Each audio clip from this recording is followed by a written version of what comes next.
ஏடுகுண்டலவாடா வெங்கடரமணா கோவிந்தா கோவிந்தா. இந்த புரட்டாசி மாதம் ஒவ்வொரு சனிக்கிழமைகளிலேயும் பெருமாளுக்கு விரதம் இருந்து கொண்டு தங்களுடைய வேண்டுதல்களை சமர்ப்பிப்பார்கள். திருப்பதிக்கு கால்நடையாக சென்று பெருமாளை தரிசனம் செய்து முடி காணிக்கை கொடுத்து வேங்கடவனுடைய அருளை பெற்று வருவார்கள். தொன்று தொட்டு பல நூறு வருடங்களாக நடைபெறுகின்ற இந்த அற்புதமான வேண்டுதல் புரட்டாசி விரதம் என்பது. இந்த புரட்டாசியிலே விரதம் இருப்பதால் பெருமாளுடைய பரிபூர்ணமான அனுகிரகம் நமக்கு கிடைக்கும். புரட்டாசி குடை, புரட்டாசி மாதத்திலே இந்த குடை ஊர்வலமானது கால்நடையாக எடுத்து செல்வார்கள். அது கவுனி தாண்டுவது என்பது மிகப்பெரிய கோலாகலமான விழாவாக நடக்கும். இந்த வருடம் கூட அந்த விழா மிக சிறப்பாக நடைபெற இருக்கின்றது. இதனுடைய தாற்பயங்கள் எல்லாம் என்ன, புரட்டாசி மாதத்திலே விரதம் இருந்தால் அதனுடைய முக்கியத்துவம் என்ன, இதை பற்றியெல்லாம் தான் இன்றைய இந்த காணொளியிலே காண இருக்கின்றோம். வேங்கடவனுடைய அருளினாலே எல்லோருக்கும் எல்லாம் கிடைக்க வேண்டும், நிறைவான வாழ்க்கை எல்லோருக்கும் அமைய வேண்டும். அது இல்லையே இது இல்லையே என்ற ஏக்கம் யாருக்குமே இருக்கக்கூடாது. ஏக்கங்கள் எல்லாம் தீர்ந்து எல்லோருக்கும் எல்லாம் கிடைக்க வேண்டும் என்று அந்த பெருமாளை பிரார்த்தனை செய்து கொண்டு ஸ்ரீனிவாசா கோவிந்தா, ஸ்ரீ வெங்கடேசா கோவிந்தா, பக்தவத்சலா கோவிந்தா, பாகவத பிரியா கோவிந்தா, நித்ய நிர்மலா கோவிந்தா, நீலமேக ஷியாமா கோவிந்தா என அந்த கோவிந்தனுடைய புகழை பாடி இன்றைய காணொளி புரட்டாசி விரதத்தினுடைய முக்கியத்துவங்கள் என்ன என்பதை பற்றியெல்லாம் பார்க்க இருக்கின்றோம். பெருமாளுக்கு அதிவிசேஷமான விரதம் ஏகாதசி விரதம் மற்றும் இந்த புரட்டாசி விரதமாகும். சித்திரை தொடங்கி பங்குனி வரையிலே இந்த தமிழ் மாதங்களிலே ஆறாவதாக வருகின்ற மாதம் புரட்டாசி. மிகவும் தெய்வத்தன்மை வாய்ந்த ஒரு மாதமாக இந்த புரட்டாசி மாதம் கருதப்படுகின்றது. பகவான் விஷ்ணுவுக்கு மிகவும் உகந்த மாதமாக இந்த புரட்டாசி மாதம் பார்க்கப்படுகின்றது. ஒவ்வொரு மாதத்திலேயும் ஒரு சில நாட்கள் விரத நாட்களாக அமைவது, ஆனால் இந்த புரட்டாசி முழுவதுமே விரத காலம்தான். புரட்டாசி சனி விரதம், நவராத்திரி விரதம் என இந்த மாதம் முழுவதுமே விரதத்துக்கான காலமாக இருந்து விரத காலமாக நமக்கு அமைகின்றது. பொதுவாகவே பெருமாளுக்கு உகந்த கிழமை சனிக்கிழமை. இந்த சனிக்கிழமைகளிலே பெருமாளை தரிசிப்பது என்பதும் பெருமாளுக்கு விரதம் இருப்பது என்பதும் விசேஷம். குறிப்பாக புரட்டாசி மாதத்திலே வருகின்ற சனிக்கிழமைகளிலே விரதம் இருந்து பெருமாளை வழிபட்டால் நமக்கு இருக்கின்ற எப்படிப்பட்ட கஷ்டங்களும் நீங்கி நல்ல வளமான வாழ்வு அமையும் என்பது ஐதீகம். இதற்கு காரணம் என்ன என்றால், புதன் கிரகத்துக்குரிய மாதம் புரட்டாசி மாதம். 9 கோள்களிலே ஒன்றான இந்த புதன் கிரகத்துக்கு உரியதாக பார்க்கப்படுகின்றது இந்த மாதம். புத பகவான் அதிதேவதையாக மகாவிஷ்ணு இருக்கின்றார். ஆகவே இந்த புரட்டாசி மாத விரதமும் வழிபாடும் மகாவிஷ்ணுவினுடைய அருளை பெற்றுத்தரும். இந்த புதனுடைய வீடு கன்னி ராசியாகவும் அது பெருமாளுடைய அம்சமாகவும் இருப்பதாக கருதப்படுகின்றது. இந்த புரட்டாசி மாதத்திலே தான் கன்னி ராசியிலே சூரியன் வந்து அமர்கின்றார். ஆகவே ஜோதிட ரீதியாக இது மிகவும் விசேஷமான காலமாகும். இந்த வேளையிலே இந்த மாதத்திலே பெருமாளுக்கு பூஜை வழிபாடு பஜனை, சனி பகவானும் புதனும் நட்பு கிரகங்கள் என்பதாலே புரட்டாசி மாதத்திலே வருகின்ற சனிக்கிழமை என்பது மிக மிக விசேஷமாக பார்க்கப்படுகின்றது. மேலும் புரட்டாசி மாதம் என்பது யமனுடைய கோரை பற்களுள் ஒன்றாக அக்னி புராணம் கூறுகின்றது. அதனால்தான் இந்த மாதத்திலே பெருமாளை வழிபாடு செய்வதால் யமபயம் நீங்கி நல்வாழ்க்கையை பெறலாம் என்று நம்முடைய புராணங்கள் கூறுகின்றது.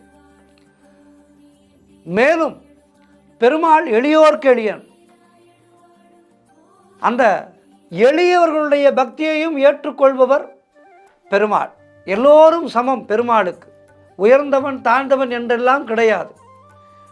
தனக்காக ஆனந்த நிலையத்தை கட்டி கொடுத்த அந்த பாண்டிய மன்னனுக்கும் ஏழை குயவனுக்கும் அருள் செய்த மாதம் இந்த மாதம். மிக வறுமையிலே இருந்த ஒரு ஏழை குயவன். ஆனால் அந்த குயவன் நாள்தோறும் பெருமாளுக்குரிய அந்த மண்கலயங்களை அவன்தான் எடுத்து வந்து தருவான். மண்கலயத்திலே தான் பெருமாளுக்கு இப்போதும் நைவேத்தியம் செய்யப்படுகின்றது. ஆகவே அந்த குயவனுடைய பக்தியை உலகுக்கு காட்டவும், பாண்டிய மன்னனுக்கு அவனுக்கு இருந்த பக்தி மேதாவிலாசம், அதாவது என்னை போல் எவனும் பெருமாளின் மேல் பக்தி செலுத்துபவர் இல்லை என்கின்ற ஒரு சிறு மமதை இருந்தது. மிக நல்லவர் தான் அந்த மன்னர் என்றாலும் பக்தியிலே நான் மிகச் சிறந்தவன் என்கின்ற சிறு அகம்பாவம் அவரிடத்திலே இருந்தது.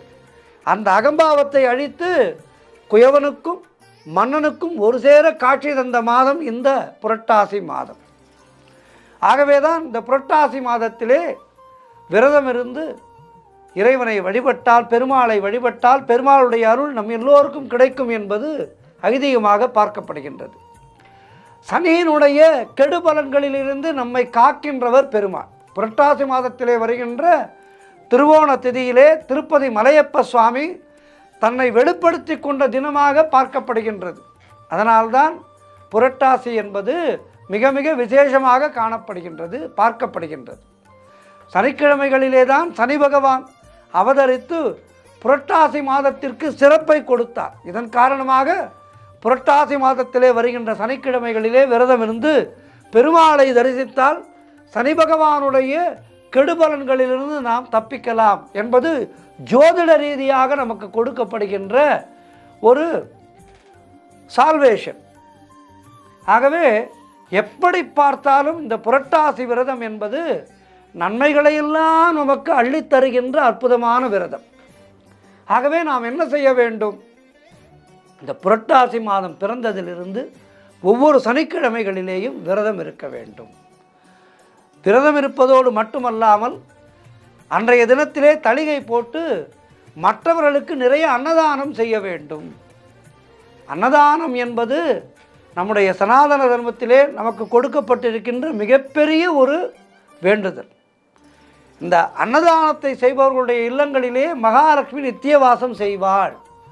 ஆகவே இந்த புரட்டாசி மாதத்திலே தளிகை போட்டு மற்றவர்களுக்கு, ஏழை எளியவர்களுக்கு நிறைய அன்னதானம் அளித்து, நாம் விரதம் இருந்தாலும் அடுத்தவர்களுக்கு அன்னம் பாலித்து இந்த விரதத்தை கடைபிடிக்க வேண்டும். அப்படி கடைபிடித்தால் இந்த புரட்டாசி விரதமானது ஒரு புண்ணிய விரதமாக மாறி நம்முடைய பூர்வ ஜென்ம பாவங்களை எல்லாம் அழித்து இந்த ஜென்மத்திலே நாம் கடை தேறுவதற்கு பெருமாளுடைய அனுகிரகம் நமக்கு கிடைக்கும். ஆகவே இந்த குறை ஒன்றும் இல்லாத அந்த கோவிந்தனை, குறை ஒன்றும் இல்லை மறைமூர்த்தி கண்ணா, குறை ஒன்றும் இல்லை கண்ணா என அந்த குறை ஒன்றும் இல்லாத கோவிந்தனை இந்த புரட்டாசி மாதத்திலே பாடி அனுதினமும் அவனை நினைத்து, அசைவம் சாப்பிடுபவர்களாக இருந்தால் இந்த மாதத்திலே அசைவத்தை தவிர்த்து சைவம் மட்டுமே உண்டு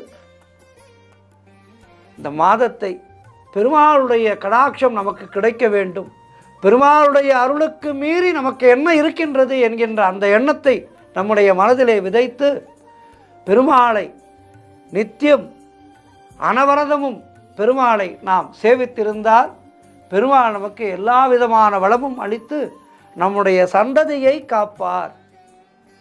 நம்முடைய சந்ததிக்கு புண்ணியத்தை சேர்த்து வைக்க வேண்டும். இப்படிப்பட்ட விரதங்களும் பூஜைகளும் நம்முடைய சந்ததியினருக்கு புண்ணியங்களை சேர்த்து கொடுக்கும். அவர்கள் நன்றாக இருப்பார்கள்.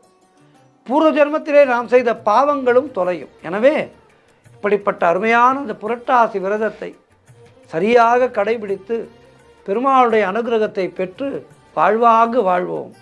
ஏடுகுண்டலவாழா வெங்கட்ரமணா கோவிந்தா கோவிந்தா, ஏடுகுண்டலவாடா வெங்கட்ரமணா கோவிந்தா கோவிந்தா.